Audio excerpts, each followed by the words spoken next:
신도시에 관심을 가진 사람들은 돈을 많이 벌었어요. 근데 앞으로 그런 신도시가 없다라면 구도심의 경쟁자는 누굴까요? 앞으로 누가 시세를 리딩해 갈까요? 앞으로 5년 동안 우리가 어떤 입지를 가장 관심 있게 봐야 될까요? 제 생각에는 하고 두 개는 관심을 가지고 나머지는 좀 아쉽다. 레몬님, 네. 그 최근에 10년 뒤 이곳 뜬다. 네. 이 쇼츠가 25만 회로 나오고 댓글도 엄청 많이 달렸더라고요. 네. 근데 10년 뒤면 너무 먼 미래인데 네. 저는 당장 5년 뒤가 궁금하거든요. 네. 5년 뒤 뜰 곳들 좀 알려주세요. 5년 뒤 이곳은 무조건 뜨죠. 그리고 오. 반대로 이런 곳을 사면 무조건 후회하죠. 어딘가요? 후회할 거부터 얘기를 해야 될까? 뜨는 거부터 얘기해야 될까? 저는 후회하는 것부터. 그래요? 네. 삼성전자, 하이닉스 지금 공장 계속 증설 계획이 있는 거 알죠? 네네. 그 다음에 서울에 수많은 차량 기지 이전 계획 있는 거 아세요? 네. 이렇게 다 대부분 지상에 있으니까. 그리고 교통 호재도 많고요. 때로는 군대 이전 계획도 있습니다. 그거 말고도 호재를 찾아보면 전국에 너무 많은 호재가 있죠. 저는 그 호재를 쫓아다니는 투자를 하면 망할 거라 보거든요. 5년이 아니라 10년이 지나도 그 호재가 실현된다는 보장이 없거든요. 그게 아니라 저는 다른 사람들과 좀 반대되는 얘기를 하고 싶어요. 미래의 변화를 쫓지 말고 현재 가치가 높은 곳에 집중을 하자. 그게 오히려 현실적이지 않을까. 그게 왜 그런지 좀 사례를 보면, 예를 들어서 일자리 호재 있는 거 있으면 천지개벽하고 아파트 가격 올라가고 그런 얘기 많이 하잖아요. 네. 근데 고양시에 보면 킨텍스 옆에 일자리 호재가 많이 있었어요. 10년 전부터. 그때 어떤 이야기 있었냐면 K 콘텐츠, K 컬처 밸리 이런 거 있었고요. 그 다음에 방송 영상 밸리, 테크노 밸리 전부 다 집약해가지고 다 한다 했지만 지금 아무것도 된 게 없거든요. 그 호재 하나 보고 들어간 사람들은 아마 눈물 흘리고 있을 거예요. 그 다음에 교통 호재 좋죠. 전국을 시간을 지하철 하나만 뚫려도 너무 좋은데 KTX가 뚫려가지고 만약에 차 타고 4시간 갈 거리를 2시간 안에 돌파할 수 있다? 엄청난 거잖아요. 네. 자, 그랬을 때 인천에 KTX가 없거든요. 그게 송도역 인근에 생겨요. 연수구 쪽에. 여기가 생기면 엄청난 호재를 받을까요? 과연? 아파트가? 그게 조금 받지 않을까요? 인천에서 부산까지 2시간 반 갈 수 있어요. 그래요? 근데 인천 사는 사람들이 부산까지 매일매일 이용할까요? 아니잖아요. 오히려 역사가 생기면 그 마을 자체가 철도 때문에 지하철이 아니잖아요. 지상으로 기차가 다니잖아요. 네. 소음 발생하죠. 단절돼요. 그래서 호재가 아니라 악재예요. 만약에 호재였으면 그게 지금 송도신도시 밖에 생기거든요. 송도신도시에서 제발 우리 쪽에 넣어달라고 했을 텐데 그렇게 안 하거든요. 생각 외로 교통호재가 그렇게 좋은 건 아니네요. 전국에 KTX 역사가 많아요. 이미 지금 생긴 곳들을 보면 답이 나와요. 포항에도 보면 역사가 서쪽에 있어요. 서쪽도 개발하고 있지만 사실은 별 볼 일 없거든요. 그 다음에 진주 같은 경우도 서쪽 아래 하는데 거기도 사실 별 거 없거든요. 거기 말고도 역사 개발을 많이 했는데 사실은 큰 변화가 없어요. 그러면 네. 그 판교 같이 엄청 네. 크게 변화하는 곳들은 앞으로 없으니까 네. 이런 일자리 호재가 있어도 크게 변화가 없다는 거죠. 판교처럼 실질적으로 구현될 수 있는 호재가 있다고 하면 좋죠. 근데 이름만 있고 실현이 안 될 그 주장을 너무 많이 한다는 거죠. 그 다음에 또 차량 이전 같은 것들 기대하는 서울에 이제 구축 아파트 가지고 있는 분들 많거든요. 예를 들면 구로 같은 경우도 구로 차량 기지가 있거든요. 그거 이전한다고 했지만 지금 타당성 없다고 지금 결론이 나왔거든요. 그 다음에 목동 인근에도 보면 그 신정 차량 기지가 있거든요. 그것도 지금 이전할 계획은 있지만 전혀 지금 진척사항이 없거든요. 그 다음에 강북권역에 보면 창동 차량 기지 들어봤을 거예요. 이것도 사실 지지부진하거든요. 그게 된다 한들 얼마나 바뀔 수 있을까. 이미 또 된 곳들도 있단 말이에요. 부산도 가보면 부산역은 존재하지만 부산역 옆에 있는 부산 진역이 사라졌거든요. 근데 거기도 개발한다 했지만 사실은 특별하게 변한 게 없거든요. 그리고 또 부산 같은 경우도 최근에 노포, 신평 차량 기지 이전한다고 했지만 그거 하나만 보고 아파트 투자하면 큰일 난다. 저는 그런 생각하죠. 근데 들어보면 네. 호재라고 발표는 했는데 진행이 안 돼서 네. 그런 것들이 굉장히 많네요. 네. 어느 정도는 조금 착수를 했거나 과시화가 되고 있는 호재만 좀 관심을 가지시면 좋을 것 같아요. 지금은 그런 호재가 많지는 않거든요.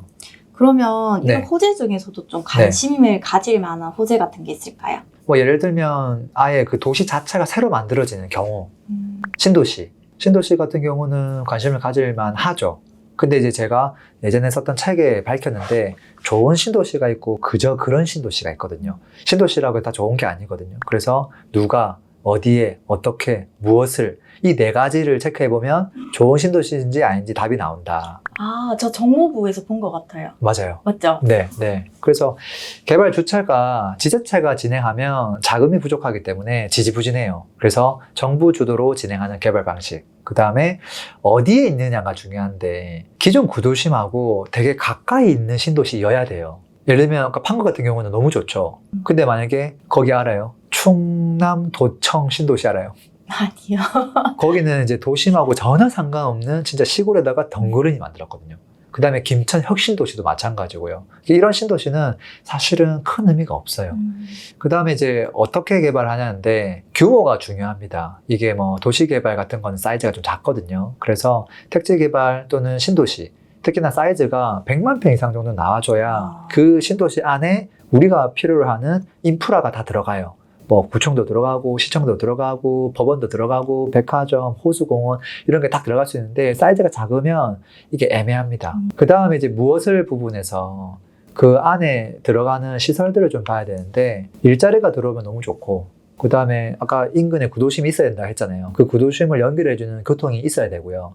그 다음에 신도시 안에 편의시설이 최소 백화점이나 아니면 공원이나 이런 부분들이 신도시니까 구도심에 없는 것들이 좀 있어야 됩니다. 그리고 추가적으로 이제 학원 가까이 생기면 이제 너무 좋죠. 이제 그런 신도시만 봐야 된다. 근데 그렇게 잘 된 케이스가 아까 얘기했던 분당 판교 너무 잘 됐고요. 네. 광교 신도시도 여기 다 해당하거든요. 근데 이제 그렇지 않는 신도시도 너무 많죠. 그러면 앞으로 그 정도의 규모로 이제 나타나는 신도시가 없는 건가요? 그게 궁금하죠. 네. 거기에 관심을 가지면 무조건 돈을 벌거든요. 네, 빨리 알려주세요. 그래서 제가 한번 다 찾아봤어요. 옛날 10년 전에도 제가 택지개발지구 다 가봤거든요. 네. 그리고 지도에다가 다 표기해봤는데 갈 곳이 너무 많은 거예요. 수도권만 해도 엄청 많고 전국으로 확장하면 너무 많았거든요. 와. 근데 지금 이 시점부터 앞으로 5년, 길면 10년 동안 만들어질 신도시가 손에 꼽아요. 그리고 이 손에 꼽는 게 전부 외곽에 있어요. 그 신도시 사이즈가 그렇게 안 크고요. 두 번째는 교통이 좋고 미흡한 곳이 너무 많아요. 그러니까 사이즈가 있으면서 교통도 되는 곳들 한두 군데 알려줘 볼게요. 예를 들면 창릉 신도시. 창릉 신도시는 서울하고 근접성도 되고요. 그 다음에 GTX-A가 들어와요. 합격. 예를 들면 계양, 대장 뭐 이런 곳은 불합격이에요. 그 다음에 왕숙 이런 것들은 GTX-B가 있긴 한데 너무 외곽이에요. 또 언제 들어오냐 이런 부분이 있거든요. 그 다음에 교산 같은 지역은 이제 송파, 하남이랑 가깝고 3호선이 연장되면 거기는 괜찮죠. 제 생각에는 교산하고 창릉 두 개는 관심을 가지고 나머지는 좀 아쉽다. 결론은 호재만 보고 이렇게 네. 막 투자하면 네. 나중에는 후회한다네요. 네. 그리고 지금 여기서 중요한 결론이 나왔어요. 뭐냐면 구도심의 경쟁자는 신도시예요. 그래서 신도시에 관심을 가진 사람들은 돈을 많이 벌었어요. 광교 신도시 그때 처음 분양권 산 사람들, 입주한 사람들 돈 다 벌었어요. 네. 근데 앞으로 그런 신도시가 없다라면 구도심의 경쟁자는 누굴까요? 없는 거예요. 그 앞으로 누가 시세를 리딩해 갈까요? 앞으로 5년 동안 우리가 어떤 입지를 가장 관심 있게 봐야 될까요? 답이 금방 나오죠. 입지 좋은 곳을 그냥 보면 되겠네요. 그렇죠. 지금 현재 입지가 모든 게 좋고 가격이 평당가가 비싸고 그곳이 신축이면 당연히 너무 좋을 거고 네. 구축이라 하더라도 경쟁자가 있어야 구축이 밀리는데 경쟁자가 없기 때문에 구축도 떠밀려서 같이 이렇게 쭉 잘 갈 수 있기 때문에 앞으로 5년 동안 입지 좋은 곳을 계속 관심 있게 보면 좋지 않을까. 그래서 미래 공부하지 마시고 현재 공부하는 게 낫다는 게 결론이죠. 근데 저는 호재가 있으면 그래도 투자할 때 많이 플러스가 될 거라 생각했는데 그 정도로 큰 호재가 앞으로는 많이 없다는 거네요. 맞아요. 실망인데요. 왜 실망해요? 더 쉬워졌죠. 더 쉬워진 거예요. 물론 큰 변화는 좀 적겠죠. 오늘 정말 간략하게 10분 안에 결론 정확하게 내주셨어요. 다시 입지 공부를 하러 가겠습니다. 네, 고맙습니다. 오늘도 감사합니다. 고맙습니다. 가격이 오르고 내리는 원리 제가 무료 전자책 지금 푸른 사이트에다가 올려놨으니까요. 원리를 미리미리 좀 공부를 해 두시면 좋겠습니다. 현금흐름도 만들고 싶은 분이 있겠죠. 이건 별도 공부가 좀 필요합니다. 제가 VOD로 좀 무료로 하나 올려놨으니까 프로그램 사이트에서 보시고 무기 하나를 더 장착해 가시면 좋겠습니다.